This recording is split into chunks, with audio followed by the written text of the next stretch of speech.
So Jimmy Dore, who, and full transparency here, not that I think everybody already knows this, but I'm a regular on the Jimmy Dore show back when the world was open. I'm not on near as often right now because I cannot physically be in studio. But I still write for the show. I write for all the segments you watch. I write for those. Jimmy has put out a video talking about how progressives can get a vote on Medicare for all. And this has kind of been circulating around the blogosphere. Yep. Folks have been picking it up, talking about it because, well, let's see what he has to say here. Here's what he's saying on what we can do to get a Medicare for all vote. Begging you. Now is not the time to protect your elected officials.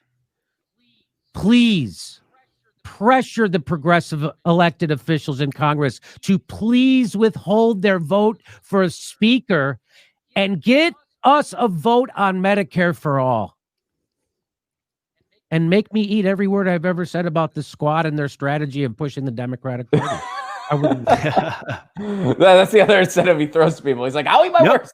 But Jimmy sent me this video this morning. He DMs me on Twitter from time to time, or whoever manages his Twitter account sent me the video this morning, and he's absolutely right.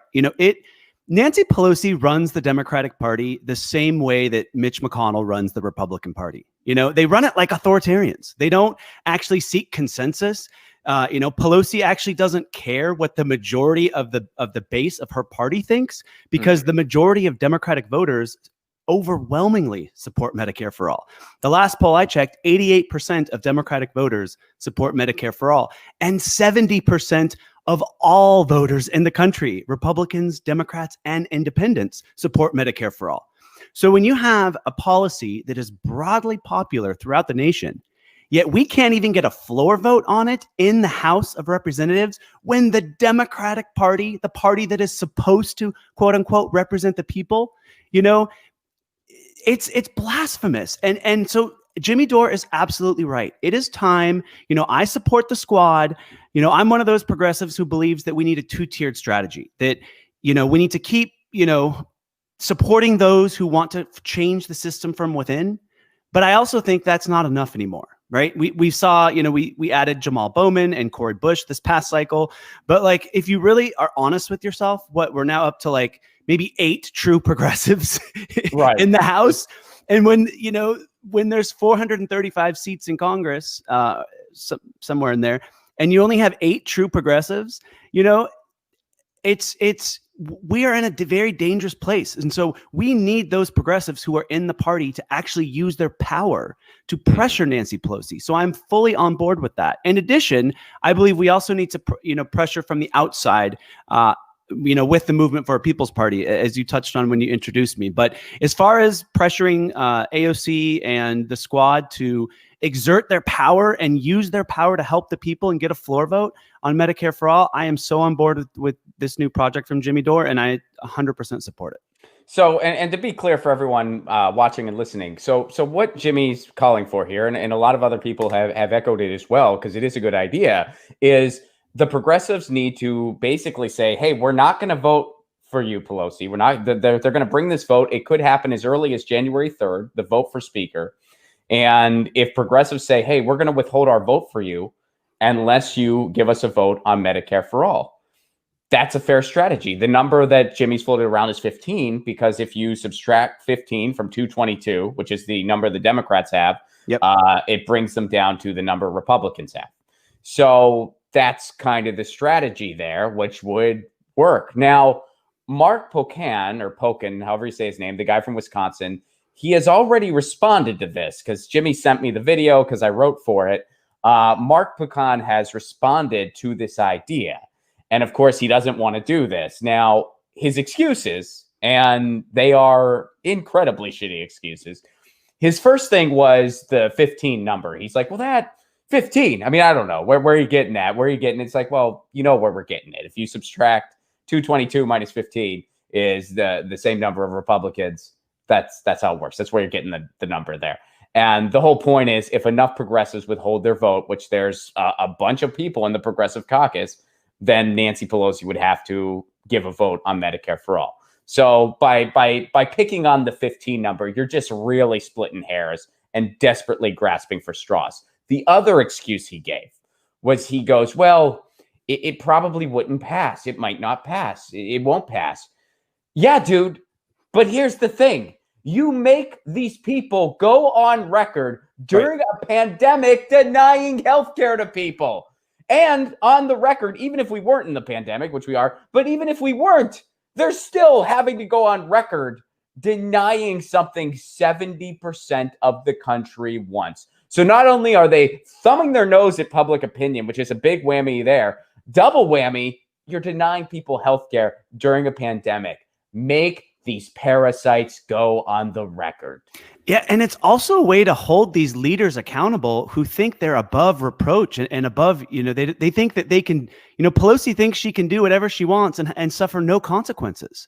And it is time. It is time for these progressives, if you're truly progressive and you believe in governing for the will of the people, well, the will of the people want Medicare for all.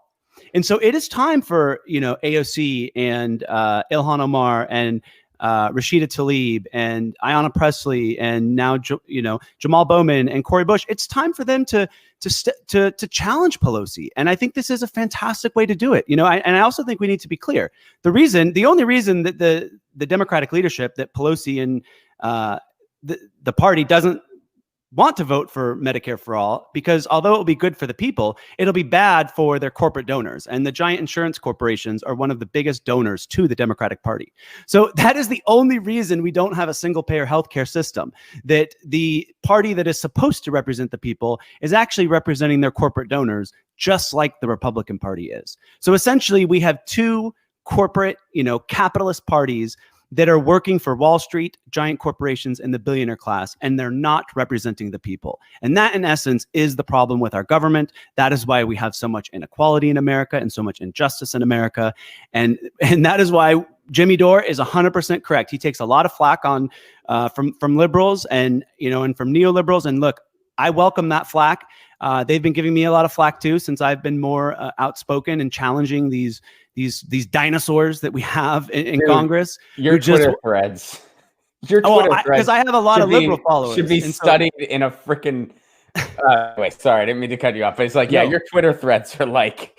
this psychology classes should be dissecting your Twitter threads, because so many of the responses you get, it's like... I don't think it's fair to call it cult-like. It is a cult. Like you don't need the like there. Like just gaslighting, creepy shit. Like Ryan, I hope you see clearly, Ryan. You've lost your way, Ryan. Ryan, when did you? The Kool-Aid's in the refrigerator, Ryan. Please go back to it. Take the tablets, Ryan. Move closer to the tablets, Ryan. These liberals have, both parties have done it.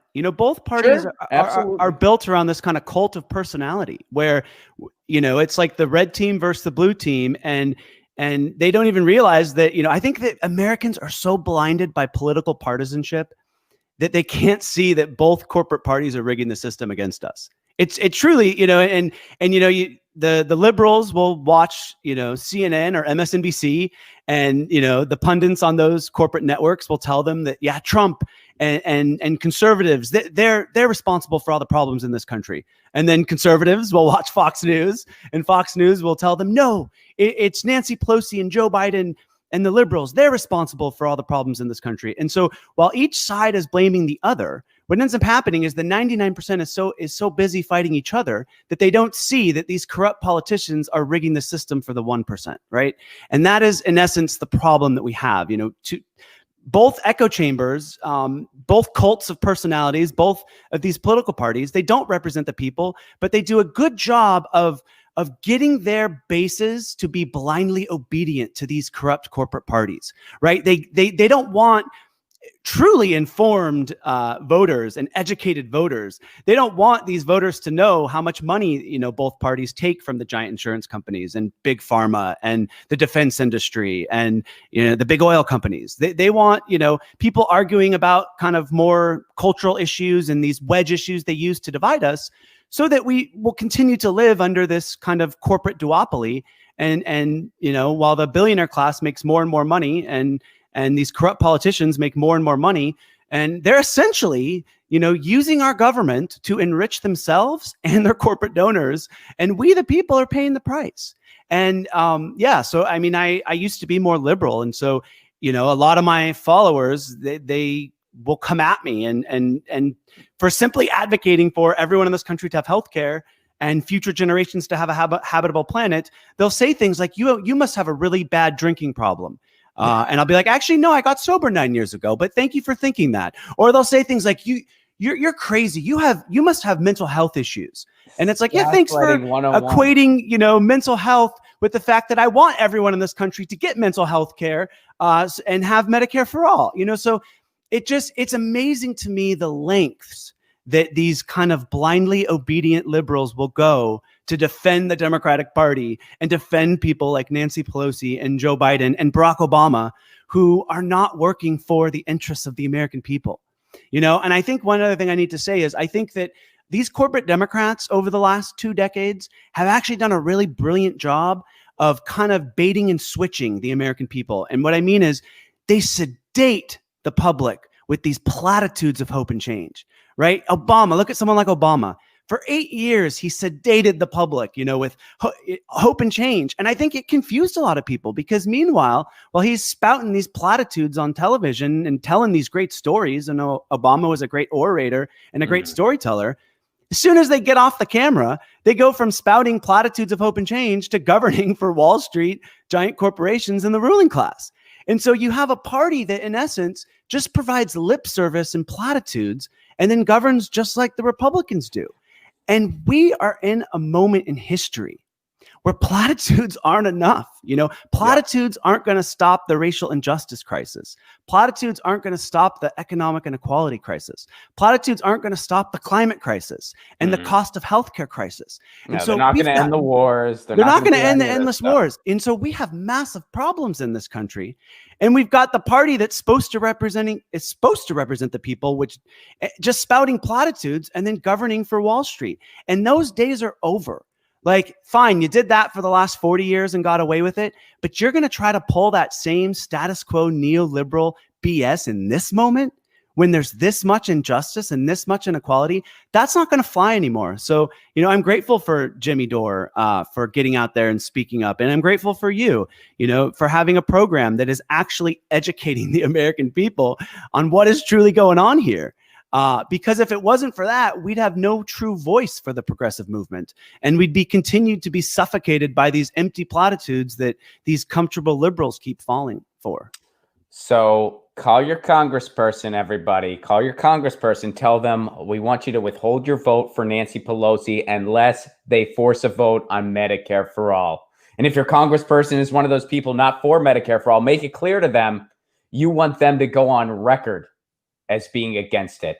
Be like, you're against it. I'm a voter in your district. You go on record being against it. We want those receipts. We want those receipts. This is an awesome strategy. And we, the people, have the chance to make it successful, especially if you're calling someone from the squad, if you're calling one of the progressive members. Hey, look, this is a situation where they're really going to show their hand to us. They're really going to show us the cards they're holding. And they're going to show us, do people come first? Or do your not just your donors, but your special interest and shielding your colleagues? What's more important? Are you in the Beltway where you're going to shield your colleagues? So-and-so is not for Medicare for all because they get a lot of big pharma money. I don't want to hurt their feelings. Or are you going to be for the people and being like, no, we need Medicare for all. The people need Medicare for all. We're for it. We're not afraid to be for it. And my colleagues that aren't for it, well, they're going to have to thumb their nose at public opinion, and it's going to go on paper. Tough. And we also have to be clear, like, this is a great strategy from Jimmy Dore, because let's remember, all of these progressives that were asking to, challenge Pelosi, they ran for office and got elected on Medicare for all. Yeah. That is why they're there. That is why AOC is there. And that is why Jamal Bowman is there, and Cori Bush and the squad. They're there to advocate for Medicare for all and advocate for the people. So I think that, and I also think that they don't realize, like, this is a moment for them to, like, actually show the party, like, who does control the party. Is it the corporate interests, or is it the people? Is it the progressives who actually are, who actually work for the people? And so this is a moment for them to kind of show us who they truly are. Are you truly unequivocally for the people? And I believe they are. So let's hope they get on board here. And, I've endorsed and helped a lot of their campaigns. This cycle I endorsed Jamal Bowman. And look, I'm as someone who also advocates for the People's Party. Again, I think there's space in the progressive movement for both strategies, because I also think that, our enemy is not fellow progressives. Our enemies are these corporatists who are standing in the way of progress for the people. So if the progressives, if we all start fighting each other and don't stay focused on the corporatists, on exposing these corporatists, then I think we will run into more problems in our movement. But asking AOC and the squad to call on Pelosi to take a floor vote on Medicare for all, I don't think that is anything that is I think we're well in the bounds here, and I think it's a smart strategy. And I also think, I know AOC in a speech last year, I remember it, or I think it was actually like 6 months ago, where she said in a speech that, the Democratic Party is not even a left party, that it's a center-right party, and that we don't truly have a major left party in America. And then in that same speech, she went on to say that the Democrats control the House of Representatives, and we can't even get a floor vote on Medicare for all. So she knows this. She's well aware of this. So let's see her now lead and challenge Pelosi. Because if you can't do that, then that's kind of the point, right? What's the point of having power if you're not going to use your power for the greater good and use your power to help the people who are struggling so much right now. We know that the majority of these corporate Democrats in Congress use their power to help their corporate donors. Let's get the progressive movement to flex their power now. Mm-hmm. Oh, absolutely. And what you were saying about strategy, I mean, yeah, I've had similar things where, I think we need to totally build outside of the Democratic Party. Like, I do think that that's a strategy we definitely need to do. Yep. I think kind of history points to that. However, someone tweeted at me once, when I was happy when Cori Bush won. And someone tweeted at me, they're like, well, why are you happy? Because you advocate for a new party. You don't want, and I'm like, because first of all, if a new party is successful, people can switch, first of all. Second of all, that's the whole point. Yeah, we want the progressives to come over to the People's Party. And they're not going to come over if we're trashing them all day and not working with them against the corporatists. Agreed. And then the other thing too, we have to be open to the idea that, if People's Party is successful in building a true viable alternative that really threatens this duopoly, they're not going to go down gentle. So what we might see is they might have to give us some concessions with stuff like ranked choice voting and different things that kind of make us more of a multi-party system and make us less of a duopoly, which means you would see alliances form between the progressives who have infiltrated the Democratic Party and the People's Party and Greens and stuff like that. So there's you don't need to pick one focus and be against the other ones. You can be for all of them, and you can still think we need something outside the Democratic Party and be happy when Cori Bush or someone like her wins. You can totally have both of those things. Well, you don't need to choose. Well, and that's where I wish more nuanced discussion like we're having could come into focus more often. Because look, the thing I love most about the progressive movement is that it's built on solidarity. It's built on forming a multiracial, multi-generational coalition of working class voters who are tired of living in a system and tired of a government that is repressing them. People are tired of living under corporate rule. They're tired of living under heartless plutocrats like Jeff Bezos, who made $13 billion in a single day this year, but then doesn't pay for all of his employees to have health care. We're tired of living under this, this repressive oligarchy. And so the point is to build solidarity with everyone who can imagine that a better world is possible. And so part of building that solidarity is understanding, look, I voted for the Green Party for the first time in my life this year, while I'm also helping the movement for a People's Party. But I want to build solidarity with the Greens and with people who support, the movement for a People's Party, and people who support the PSL party, the Party of Socialism and Liberation Party. We need to build solidarity amongst the entire working class. And that also means building solidarity, which this can be controversial, but, building solidarity with people who in the past who voted Republican. You know, there's a lot Absolutely. of people who in the past maybe voted for Trump or voted for Bush or, you know, that are very disenchanted with the Republican Party, who, just like these corporate Democrats, are serving Wall Street and the billionaire class, and they're not serving the people. So, you know, again, we have to remember that the duopoly stays in power by division. You know, it's the oldest political strategy in the book, divide and conquer. And so the greatest threat to the duopoly and to the oligarchy is a multiracial, multi-generational coalition of voters who are Democrats, Republicans, and independents coming together and taking our power back from a system that has robbed us of so much. So it's important to kind of remember that. And always I try to, as an activist, I always am trying to look on ways to build solidarity with people who are tired of this government. Because as soon as we start fighting each other, and leftists, you know, I've learned in the last year, you know, there's a lot of amazing, dynamic people in the progressive leftist movement, but sometimes I think we can be blinded by righteousness as well. We can bicker. We can bicker. Yeah, we can Let's be bicker. honest. And so it's important to remember the overall thing here is that we're all fighting for justice and liberation and to bring dignity to all people. And so I think it's important to remember that as well. Get your news on with Ron. Don't you want to know what's going on? We're getting our news on today.